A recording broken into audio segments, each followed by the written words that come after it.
Welcome back to Movin' Right Along, a Muppet movie podcast brought to you by toughpigs.com. This is the podcast where we watch The Great Muppet Caper 2 minutes at a time and talk about it a lot. I'm your host, Ryan Rowe. And I'm your other host, Anthony Strand. And today we have a return guest who we are very happy to be talking to. Guest, who are you? I'm Jessica Evans. Welcome back.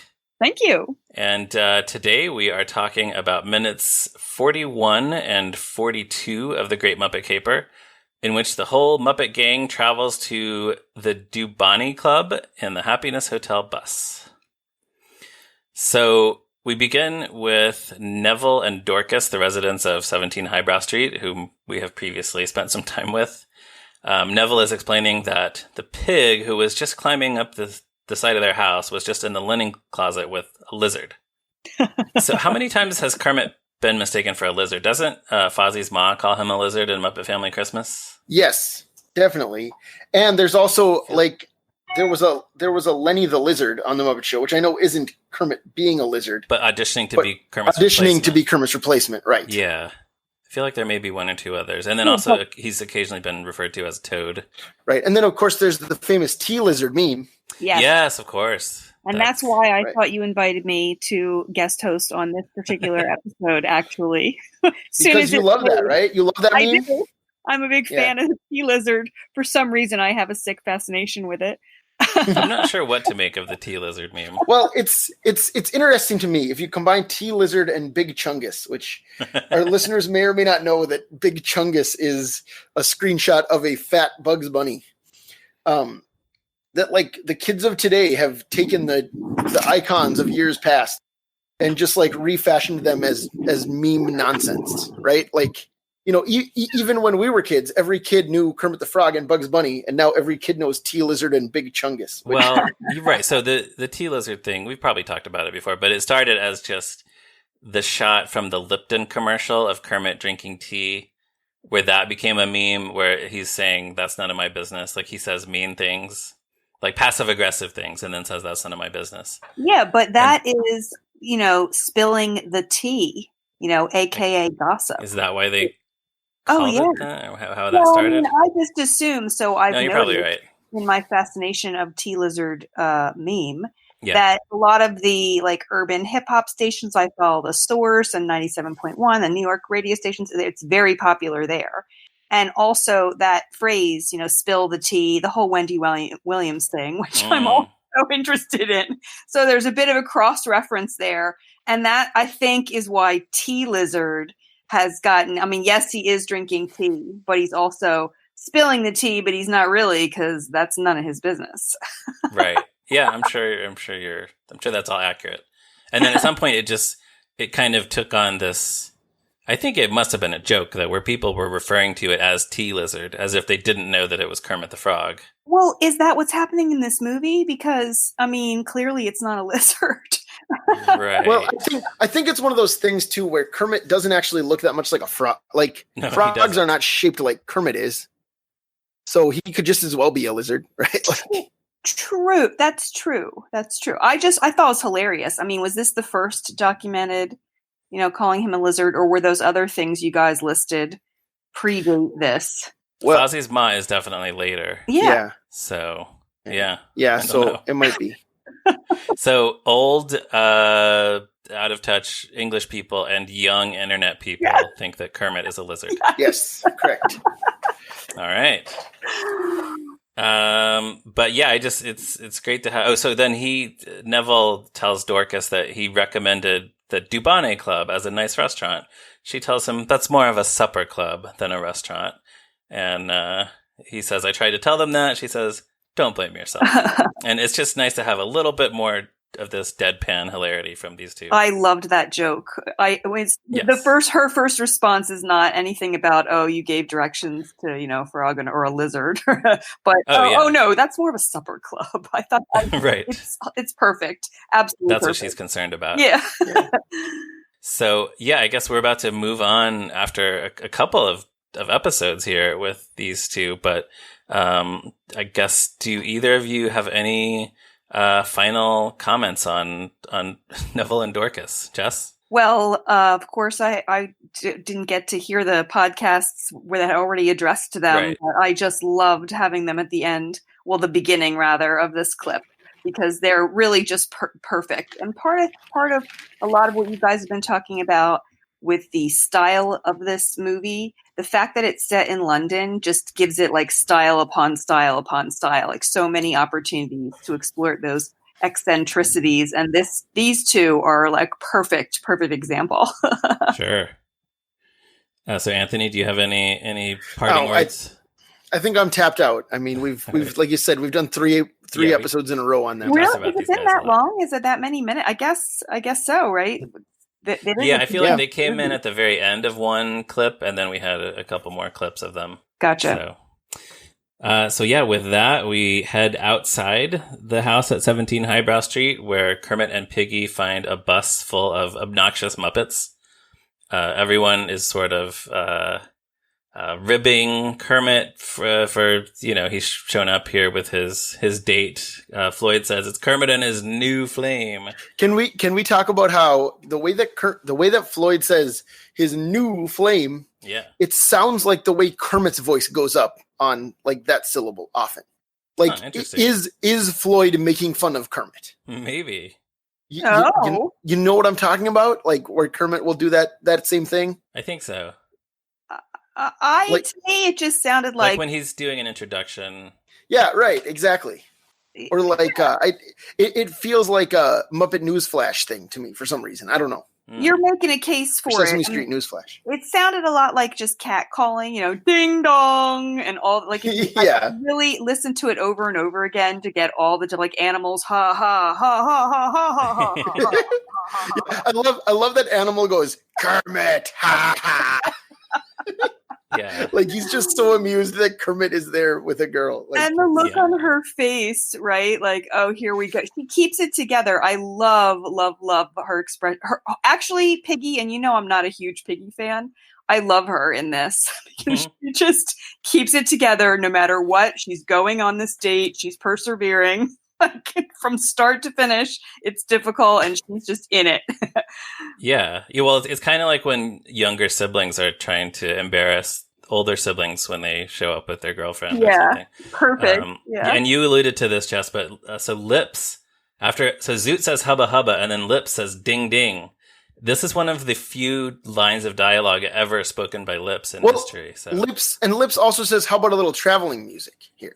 Oh, is that his line? Yeah, I'm certain that's him because it sounds like Steve Whitmire. Like I don't know what Lips sounds like, but I know what Steve Whitmire sounds like. Right. No, I didn't even pick up on that, but I'm sure you're right. So this is a large percentage of Lips's dialogue ever. Yeah.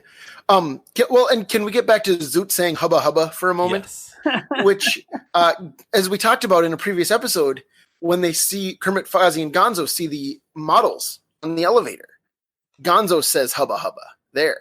Oh yeah. So Dave Goelz, is that just something that he says? Like, is this like a Dave Goelz thing where like maybe that's like what a character says when they see an attractive woman or something? I don't know because it's him both times. That's a very 1981 phrase. Yeah, true for sure. It's just the fact that it's Dave Goelz both times makes me wonder if it's if it's him. That's funny. If only Bunsen had said hubba hubba in this movie, but I can't really picture him saying that. Right.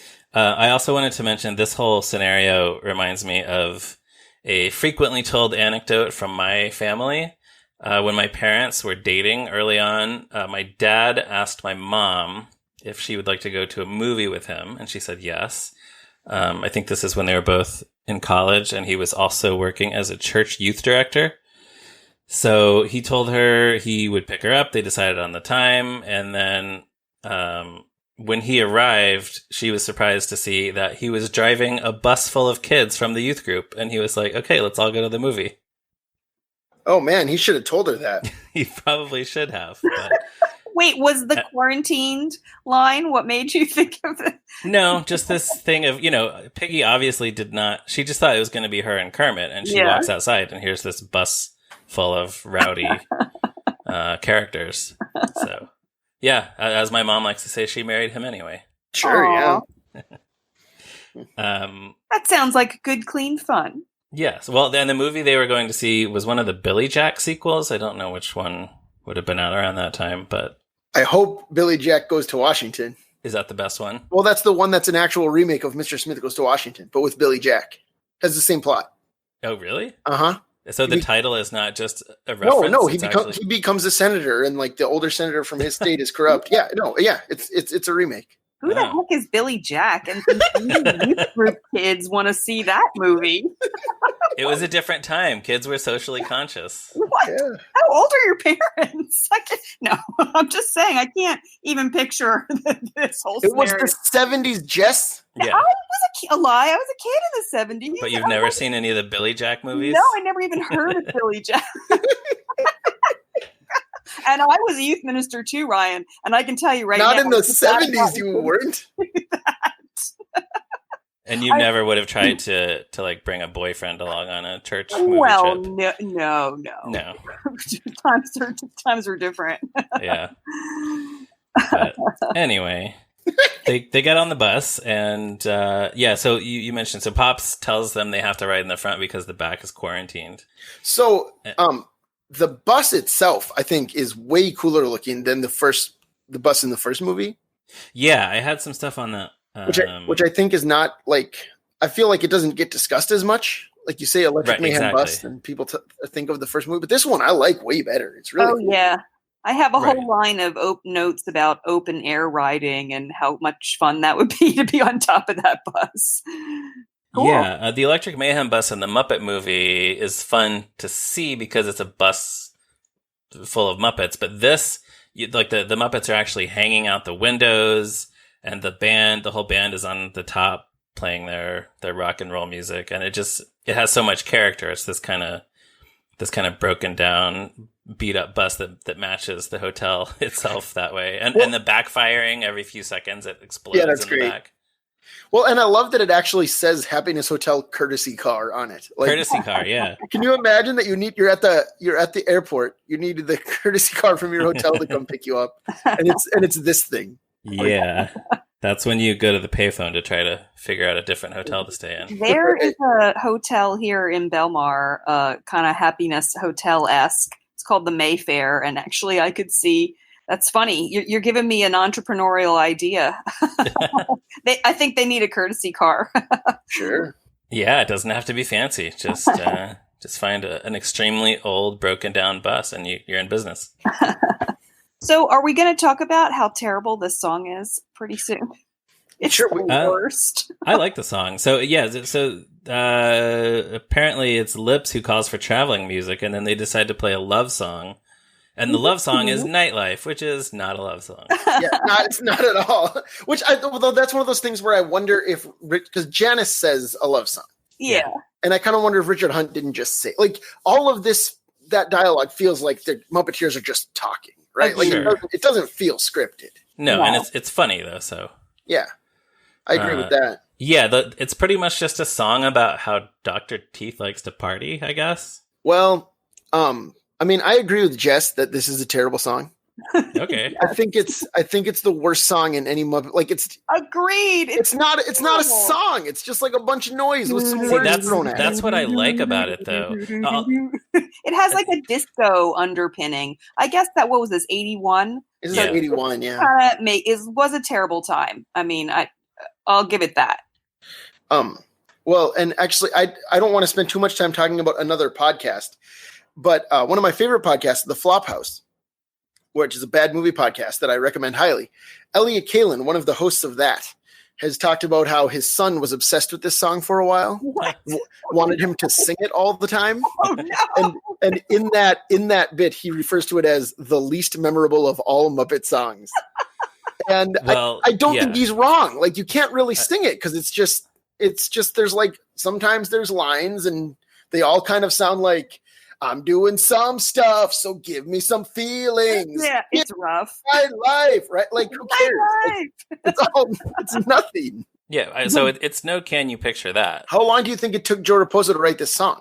Because I can't imagine it was more than 7 minutes. He fell asleep, and when he woke up, he had written the song. Right. I mean, I think it's like a fun scene in the movie, but if I'm listening to the soundtrack, I don't get excited when Nightlife comes on. I wish I could skip it. I think it's good traveling music. I have never memorized it, so that probably says something, but I do like some of the lyrics. Like, apparently he says, "Talk me that guitar and roll me that boogie." I like that. That's a cool line. And then sing me that good times because I need the feeling. Yeah, that's okay. Give me that nightlife. I don't know. It's more. It makes me smile. That's bad. It's the actual music.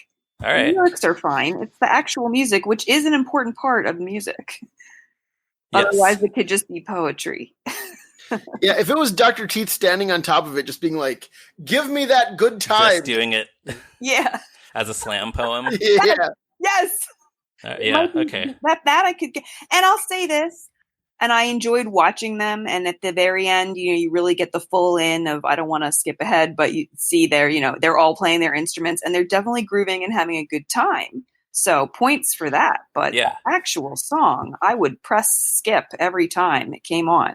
All right. I guess I don't know. Sometimes I think I don't hate enough things. Maybe this is one of those, circumstances. Well, no, I mean, I don't think you need to hate it. I'm fine with it. Well, and like I said, like for me, as a moment in the movie, it works really well. Yeah, it's like funny. them playing music and well, jamming, so but the other thing, though, there are a few different versions of the movie, some of which include Dr. Teeth's vocals, and some of which it's just an instrumental. I don't know which is which. This one that we watched, which is from the early 2000s DVD release, I think. This has Dr. Teeth singing. But I don't know. Do you think this would be better if it didn't have the lyrics and it was just the bus driving along the streets of London with the music playing? No, I think it's fine. I just think, like, I think that most Muppet movie songs can exist independently of the moment that they're in the movie. And this one cannot at all. Very well stated. Yes. Like it's not fun to listen to if you're not watching the movie. Yeah. Right. I think so, to me, it all comes together in a kaleidoscope of terrible, and Piggy's face when she first sits down and kind of takes in what's happening and hears this bad songs playing in the background. And Kermit's like bopping along like it's fine. And she's like, "Oh, are these your friends? Like, this is a first date." Right. It's a whole lot of terrible and non-expected, which I think the song serves its purpose there. Like, it's part of what's off about what's right. off. Okay. Well, no, I mean, it's definitely Piggy comments that they're playing it very loud. So yeah, I'm sure she's not having a great time here, having the song blasted in her ears. They don't mind. Like, they're doing you a favor. Like she's asking them, for a favor. "Oh, well, they don't have to play so loud for me." He's like, "Oh, they don't mind." That's such a great joke. I think I love that. It's a very simple joke, but I like it. It's a very simple joke, but it makes me laugh every time. Yeah. I also wanted to mention before I forget, the Muppets on the Happiness Hotel bus is the second of 4 moments from this movie that were depicted on the Great Muppet Caper glasses from McDonald's when the movie came out. So those of you who are keeping track at home can tally up number 2 of 4 for the McDonald's glasses. Cool. Yes, mildly interesting. I liked them. I got them all. Yeah, don't drink out of them. I do. I'm drinking out of one right now. Oh no! Go to the hospital. It's too late. If you already drank out of them, it's over for you. I'm going to sing Nightlife all the way to the hospital. All right. Under those Give me that lead paint and slide me that poison. So one thing I definitely like in this scene, though, is the shots where you can see the flashing signs reflected in the windows of the bus. Yeah. That looks cool. Yeah, well, and I love that giant sign that has 2 beer steins and says "Skull" on it. Yeah. I think that's clinking. I think that's so cool looking. Yeah. I mean, I live in the Twin Cities, and "Skull" is what Vikings fans say to each other. Minnesota really? Vikings fans, because it's like it basically means cheers, like in Danish, Norwegian, like in I think Swedish. I think like generally, like most Scandinavian languages, it means drink up, cheers. I'm glad we're here together, And so Vikings fans say they have like a little Vikings song that goes "Skål Vikings" that they sing at games. Yeah, so it just stands out to me for that reason, probably. Yeah, that's neat. I wrote it down too. I thought it was pretty cool. I was wondering if it was going to be somehow important when in the next clips, but it wasn't. What, that sign? Yeah. Huh. Because the movie definitely showed it. It flashed a number of times. So I thought, well, maybe it was going to be important, but maybe they should have gone to a Scandinavian beer hall instead of the Dubonnet Club. Well, that's why it was such a weird thing. Like, that was my thought. Like, oh, where are they going? I thought they were going to the Dubonnet Club. Right. Yeah. Or, I don't know. Like, if there was some kind of animated, like another animated sign that reached out and grabbed one of those beer steins or something. I don't know, some kind of visual gag like that. I mean, isn't Dubonnet French? I'm just curious. Like, you wouldn't have a flashing neon sign outside a supper club. No. Right. No, of course not. So, you also mentioned, Jess, I think, the joke where Piggy asks Kermit, are these your friends? He says, just the ones on the fenders. And I don't know if I've ever actually double-checked before, but I did this time, and sure enough, Gonzo is on one of the front fenders and Fozzie is on one of the back fenders. So Kermit is no liar. Yeah, attention to detail. Yes, it's nice. Because also that means, and Gonzo is moving, so I don't know how they did that exactly, but that makes me happy that you checked. Yeah, there's a puppeteer somewhere, I guess, or he's remote controlled maybe, so he can kind of dance along to the music. That's most of my notes. I wanted to mention one thing from the July 22nd, 1980 draft of the screenplay. Instead of riding in the bus, Kermit and Piggy ride in Bo's taxi, while the rest of the Muppets go in the bus. Boo, that's less funny. Yeah, so there's no reason for the bus if you do that. Right, exactly. They get in. Bo says, he asks them where they're going, and then he says the Dubonnet Club is the one place in London he doesn't know how to get to. And then as they're driving, he points out some local landmark. He says it's either the Empire State Building or the Eiffel Tower. Yeah, all right. That's not bad. I mean, that's fine. No, that's funny. But then also in that draft, Dr. Teeth is the one driving the bus. But I can only assume they decided it would be too hard for him to drive and play the keyboard and sing at the same time. I don't know, maybe just that he should be up on the top with the rest of the band. Yeah. So, there's that. Well, so Dubonnet, I guess we should talk about that when we get into the club, actually. So, right, we have not yet arrived at the club. Yes, save it for next week. I'll save it for next week. So, then in that case, do either of you have any final thoughts on these minutes? Jess, I will start with you. I think we covered it. I had written terrible song 3 times here, but I will say, you made some good cases for it, Ryan, and I dearly love the idea of it playing on the way to the hospital in the ambulance. So you might have swayed me to something slightly better than terrible. To something slightly better than terrible. Yes, that's all I can ask for. But I love Piggy in this clip. I love how she's got a girl with a dream. She's getting into the club. Yeah. Whatever she has to endure to get there. Exactly. She's just keeping it together and just gonna get inside. I like that. I respect it. Yeah. All right, Anthony, anything else? No, I don't. I don't have anything. Okay. In that case, we will wrap things up. So listeners, please check out toughpigs.com on the internet, Facebook, Twitter, and everywhere else. You can find me on Twitter at @MeRyanRowe. Anthony is on Twitter at ZeppoMarxist. And Jess, where, if anywhere, can people find you on the internet? I hang out at the Tough Pigs forum, the Delphi forums, which you can find right on the Tough Pigs website. Yes, you can. There's a link on the left sidebar, I believe. And there's a joyous conversation about Muppets constantly there. And I always love reading what people say about the podcast, especially. So I recommend everybody check it out after they finish listening. Yeah. Thanks. And we definitely value your feedback after every episode. Thank you. I take it very seriously. It makes my Tuesdays a lot better. Actually, I really look forward to it. Well, you've talked about like making yourself notes when you're listening to it on the way to work, like recording notes on your phone. I do that. I know that makes me sound a little nerdy, but no, that's great. Because if that's what this is all about. I'll forget once I get into the busyness of my day. I'll forget so I do. I make notes as I listen so that I can add to the conversation. Yeah. And so we appreciate everyone else listen to the podcast, record your notes, and then drop by the Tough Pigs forum to discuss these episodes. Yeah, it's fun. And if you're so inclined, give us a positive review on Apple Podcasts or wherever you can give us a review. Tell all your friends about the show, and join us again next week for another episode of Moving Right Along. Ding, ding. The podcast is over. We're not saying more words. Give me that nightlife.